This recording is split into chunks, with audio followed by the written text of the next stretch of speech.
Part keempat. Manusia menciptakan amarah. Pemuda. Kemarin sore, ketika aku sedang membaca buku di sebuah kedai kopi, seorang pelayan lewat dan menumpahkan kopi di jaketku. Aku baru saja membelinya dan jaket itu adalah pakaianku yang paling bagus. Aku tidak bisa menahan diri dan langsung meledak marah. Aku meneriakinya sekencang mungkin. Aku biasanya bukan tipe orang yang bicara kencang di muka umum.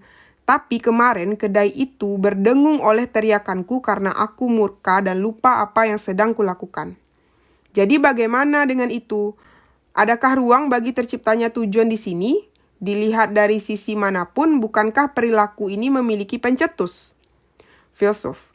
Jadi engkau terdorong oleh amarah dan akhirnya berteriak. Meskipun temperamenmu biasanya tenang, kau tidak bisa menahan diri untuk tidak marah. Itu kejadian yang tidak bisa dihindari, dan kau tidak berdaya mengatasinya. Itukah maksudmu? Pemuda. Ya, karena kejadiannya begitu mendadak. Kata-kataku langsung keluar sebelum aku sempat memikirkannya. Filsuf. Lalu, misalkan engkau kemarin kebetulan membawa pisau, dan waktu meledak marah kau terbawa emosi dan menusuknya. Apakah kau masih bisa beralasan bahwa ini kejadian yang tidak bisa dihindari? Dan aku tidak bisa berbuat apa-apa tentangnya? Pemuda, ayolah, itu argumen yang ekstrim. Filsuf, ini bukan argumen yang ekstrim. Kalau kita mengikuti logikamu, setiap pelanggaran yang dilakukan karena emosi bisa disalahkan pada emosi itu sendiri. Dan tak lagi menjadi tanggung jawab orang tersebut sebab pada dasarnya engkau mengatakan bahwa manusia tidak bisa mengendalikan emosi. Pemuda, nah, kalau begitu bagaimana engkau menjelaskan amarahku? Filsuf, mudah saja, engkau tidak meledak marah lalu mulai berteriak. Kau marah justru supaya kau bisa berteriak. Dengan kata lain, untuk bisa memenuhi tujuanmu berteriak, kau menciptakan emosi amarah. Pemuda, apa maksudmu?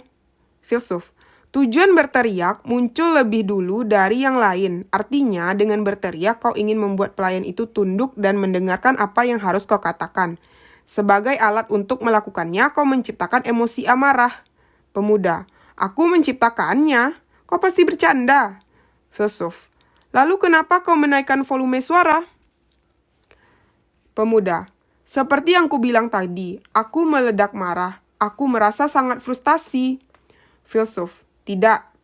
Kau bisa saja menjelaskan persoalannya tanpa menaikkan volume suara, dan pelayan itu kemungkinan besar akan sungguh-sungguh meminta maaf, mengelap jaketmu dengan kain bersih lalu melakukan upaya lain yang sesuai.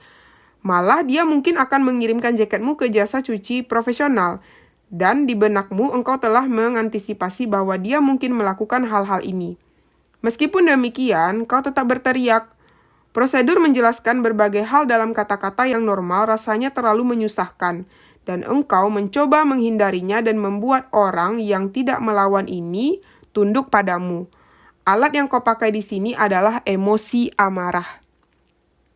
Pemuda, tidak mungkin, kau tidak bisa membodohiku. Aku menciptakan amarah untuk membuat pelayan itu tunduk padaku. Sungguh aku tidak punya waktu sedetik pun untuk memikirkan hal semacam itu. Aku tidak berpikir lalu menjadi marah. Amarah adalah emosi yang lebih bersifat impulsif. Filsuf, benar. Amarah adalah emosi sesaat.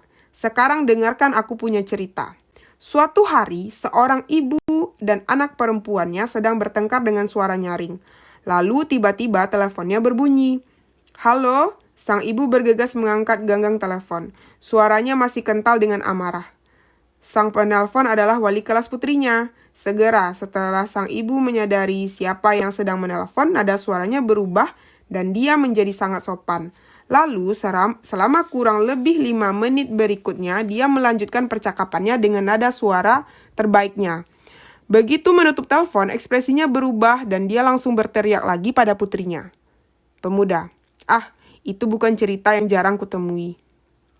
Filsuf, tidakkah kau mengerti? Singkat kata, amarah adalah alat yang bisa dikeluarkan saat diperlukan. Amarah bisa dikesampingkan ketika telepon berbunyi dan dikeluarkan lagi setelah seseorang menutup telepon. Sang ibu tidak berteriak dengan amarah yang tidak dapat dikendalikan. Dia hanya menggunakan amarah dengan suara nyaring untuk menaklukkan putrinya. Dan dengan demikian menegaskan pendapatnya. Pemuda, jadi amarah adalah cara untuk meraih tujuan. Filsuf, itulah yang dikatakan teleologi. Pemuda, aku mengerti sekarang. Di balik topeng kelembutan yang kau kenakan, kau sangatlah nihilis. Entah itu tentang amarah atau temanku yang penyendiri. Semua pemikiranmu dijejali dengan rasa tak percaya terhadap umat manusia.